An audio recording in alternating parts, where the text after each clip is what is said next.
Laura Ingraham seems to be a punching bag for the left and for the media. She's a host on Fox, does the 10 p.m. show, gets wonderful ratings. She's a radio host. She worked in the Reagan administration. She clerked for Justice Scalia.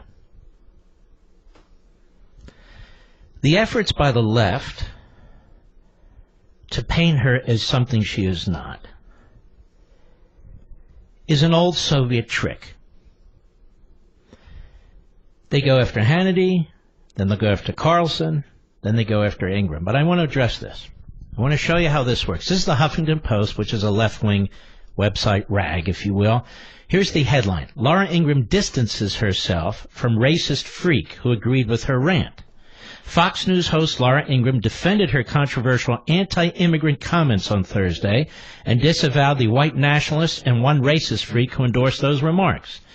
Although Ingraham didn't name the individual, she's likely referring to former KKK leader David Duke, who tweeted and then deleted praise for her comments, in which she lamented the massive demographic changes caused by immigration and said in some parts of the country, it does seem like the America that we know and love doesn't exist anymore.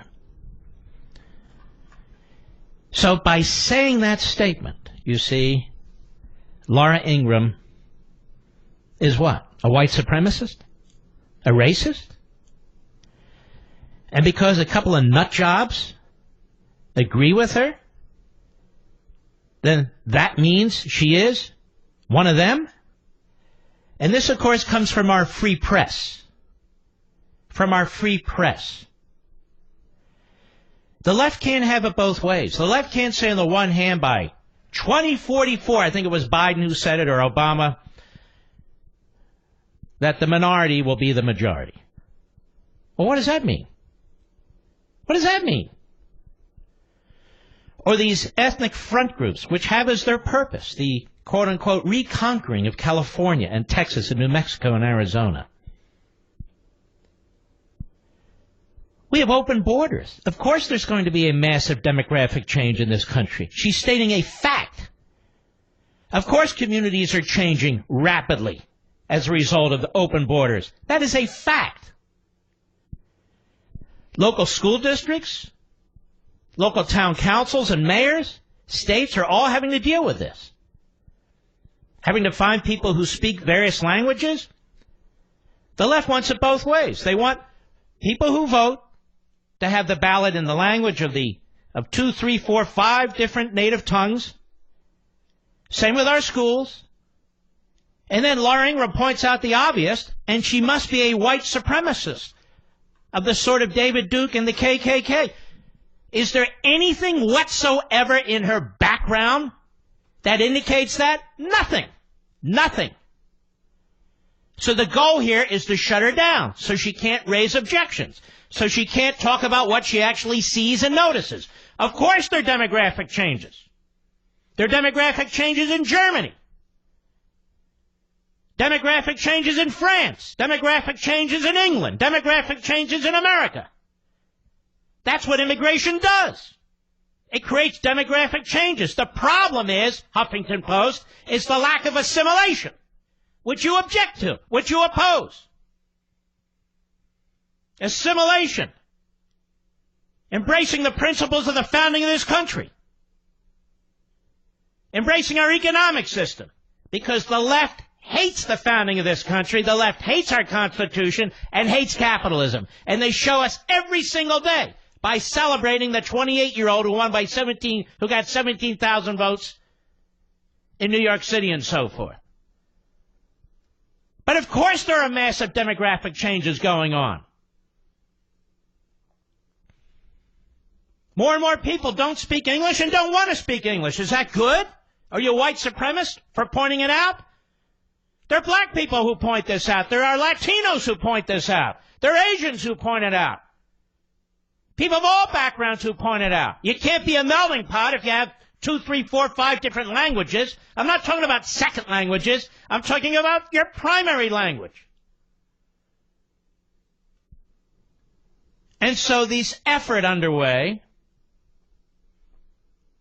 to try and intimidate her. So she has to watch every syllable that comes out of her mouth. And then you have fools like S.E. Cupp, who is sold out to the left-wing kooks over there at CNN. To many, that sounded racist, Cupp wrote for CNN. That's because it is. You're a disgrace. You're a clown, Cupp. A clown. To say that Ingraham sounds like a racist. And you know she's not, and you know she doesn't. Appalling.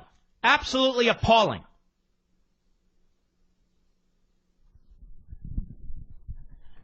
This is how they view us, folks. This is how they talk about us. This is how they trash us. This is why they hate Trump.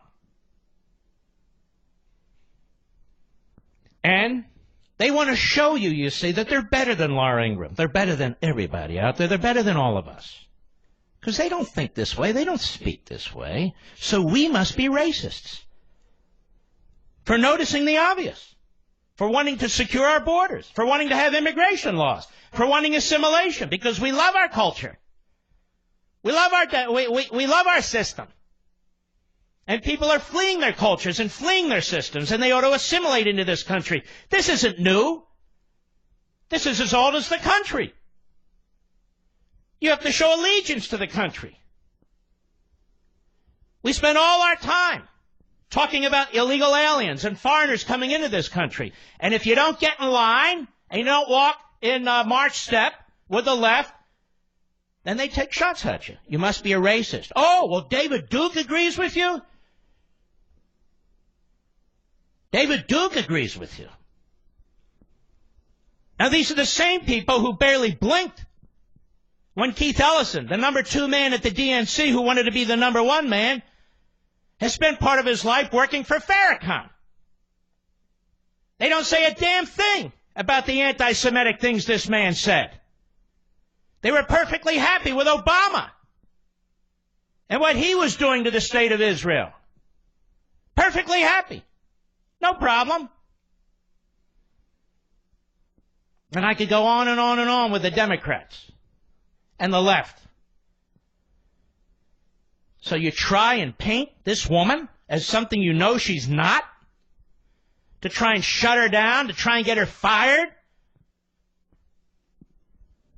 She wants the borders secured, so do we. Only legal immigration, and limit it. And we're not talking about the race of somebody. We're not talking about the background of somebody, unless, of course, they're criminals. We want law-abiding people coming into this country the right way, who want to be here, not to make $2, because they want to be Americans. We have so many people coming so fast into this country, legally and illegally, assimilation is almost impossible. And then we have the forces on the left that don't want assimilation.